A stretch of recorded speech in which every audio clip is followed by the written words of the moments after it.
All right, guys, it's your boy Dom, and I'm back for the 2025 FIFA Club World Cup update, where I'm not going to do like individual games like I started, but I'm going to just do an update and just give my thoughts on the games that were played today.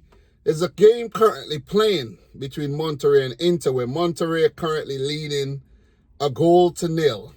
And it looks like that Sergio Ramos has scored a goal. Inter, oh man, they're going to some things right now. After losing, basically all the trophies they were fighting for and getting embarrassed in the Champions League final, they're losing to Monterrey of Mexico. No disrespect to Monterrey. A good team, spent a lot of money. But come on, man. We know Inter are the favorites, and they ain't looking good right now at all. They're not looking good. So that's an update in that game. But I just want to run through the games from today and one from last night and just give my quick thoughts, man. That's all.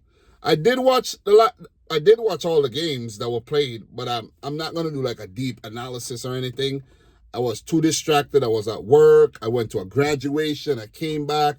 I was in the couch. I fell asleep partially, woke up, so it's basically an update, my thoughts on the results.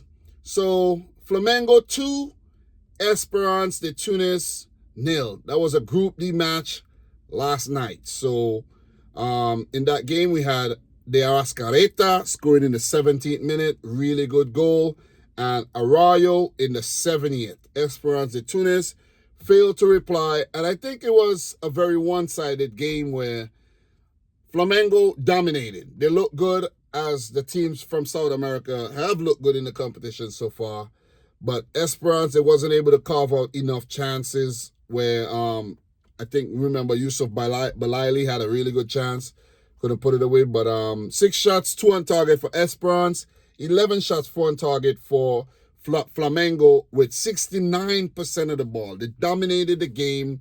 And they were class apart from Esperance de Tunis. So, big 3 points for Flamengo in the group. And in terms of the group standing, they are top of the group along with Chelsea, who defeated LAFC early in the day with a 2-0 win. So, Chelsea and Flamengo are leading the charge. And I think those are the 2 teams that I picked to go through to the next round. I think I did. I think I actually wrote it down somewhere.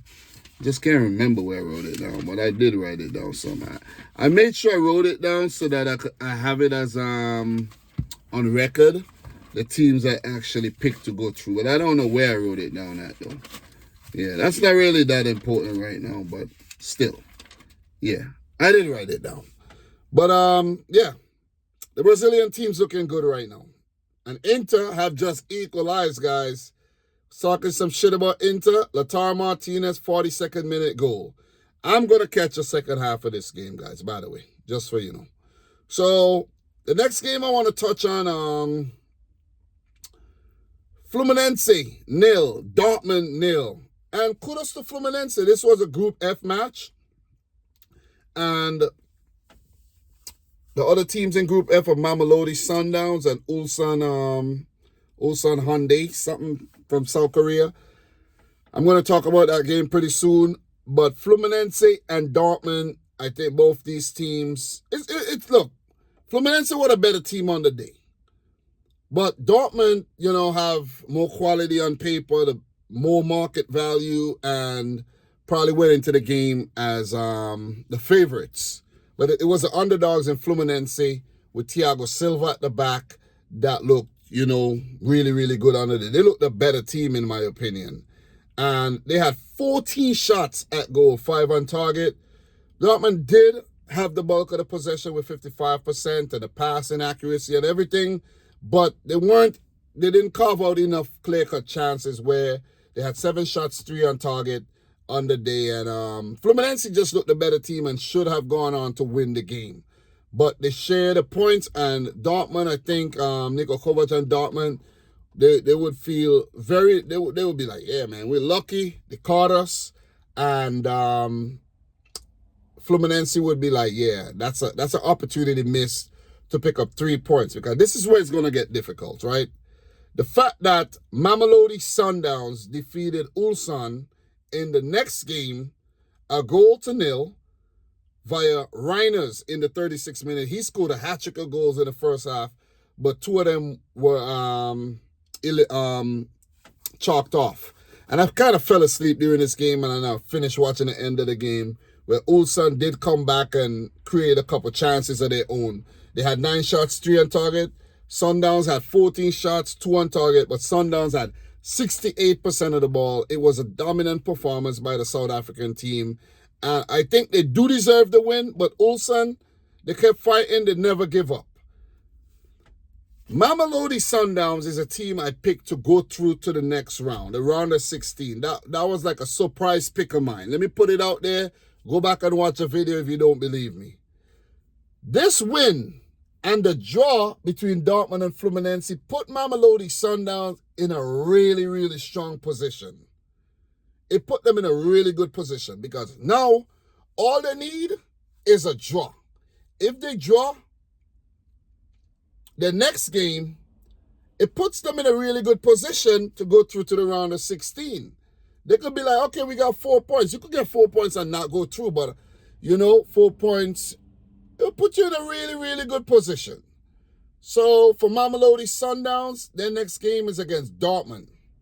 And if they could squeeze a draw out of Dortmund, or when they meet Fluminense, they could get a draw because it will be their last game and they would know exactly what they need to do.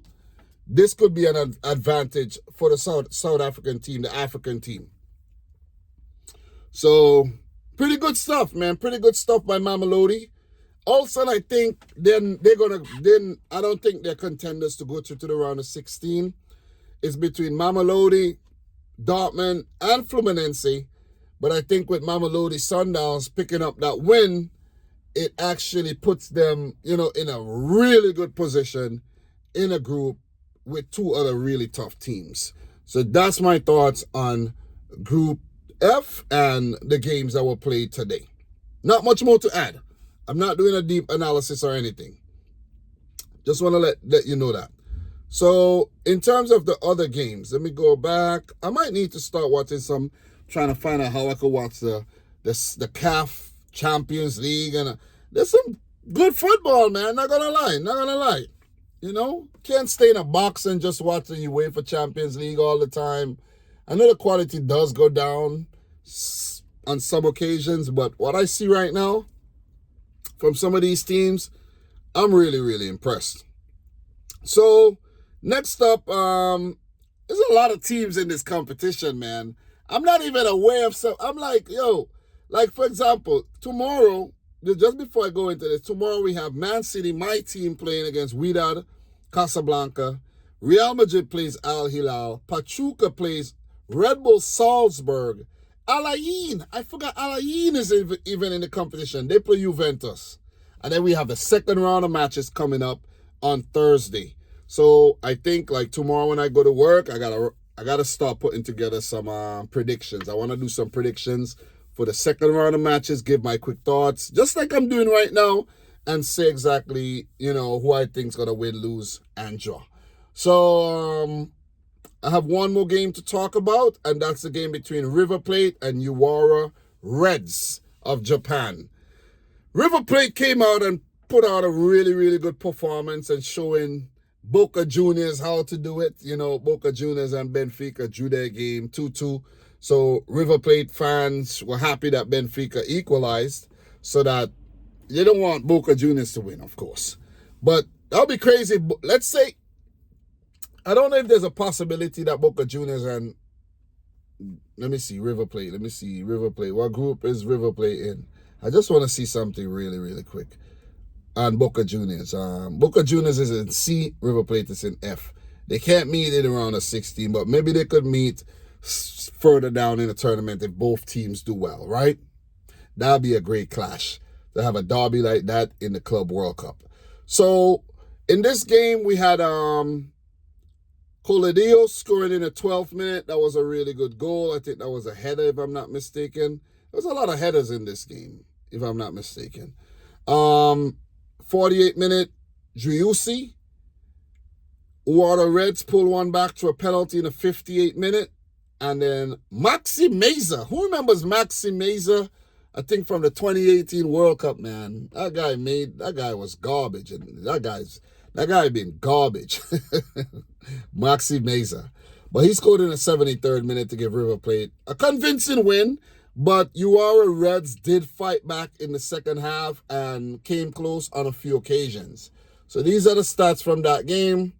With Uwara Reds, 9 shots, 6 on target. See, I told you, 41% of the ball. They didn't play too bad. They kept fighting. And I think they came out and said that they feel like they could have done better in the game. An interview from one of the players. Let me tell you who the interview was from. The interview was from, let me see, Gustafsson. Gustafsson said, yeah, they showed it. Maybe they showed the team a little bit too much respect. They thought they were a lot better, but when they played them, they felt like, whoa, you know. But it was like a missed opportunity. They could have gotten a better result, but they didn't. So it's an opportunity missed to pick up maybe a point or 3. But it's River Plate that go on to win the game and put themselves in a really good position in this group. So in terms of the standings so far, let's just look back at this group has Inter and Monterrey right now. They're playing 1-1. River Plate put themselves in a really good position. 3 points. It's going to be tough for Uwara Reds. Really, really hard. And whoever win the game between Monterrey and Inter, they need 3 points. If Monterrey picks up 3 points, listen. Because guess what? Monterrey then plays Uwara Reds, and if they pick up 3 points, they're through to the round of 16. So who knows, man? Who knows how this game would end? We'll talk about it some more tomorrow. But I'm definitely excited about the second round of matches coming up. And we finish off the first round of matches tomorrow, as I mentioned. And then we have the second round of matches coming up on Thursday. We got 4 games on Thursday. This 4-game thing is hard, man. The 4-game thing is hard. It's really, really hard to keep track of these games. And the way I'm doing the videos right now, I think is the best. Is the best way. You know, so... yeah. But guys, thanks a lot for tuning in. For the few people that tune in, appreciate it. But maybe we'll have more people tuning in since, we have like a team like Mamelodi Sundowns picking up a win. Usually fans from those teams usually come out and support the videos. The fans of the bigger teams, they don't really care about, people like me. But it is what it is. But yeah. My thing is, if I said I'm going to do something, like I said I wanted to talk about the Club World Cup, I'm going to do it. Whether I'm doing it in my basement studio that I'm not using these days, I'm doing it in my van, or I'm doing it in my SUV. Point is, I'm doing it. You see what I'm saying? Done is better than perfect. You heard that? Done is better than perfect. So you pick up 3 points, it don't have to be perfect, as long as you get the job done. So guys, like the video if you haven't yet done, so subscribe if you're new. Let me know your thoughts down below. And until next time, peace out. Rich Squad. Talk to you soon, guys.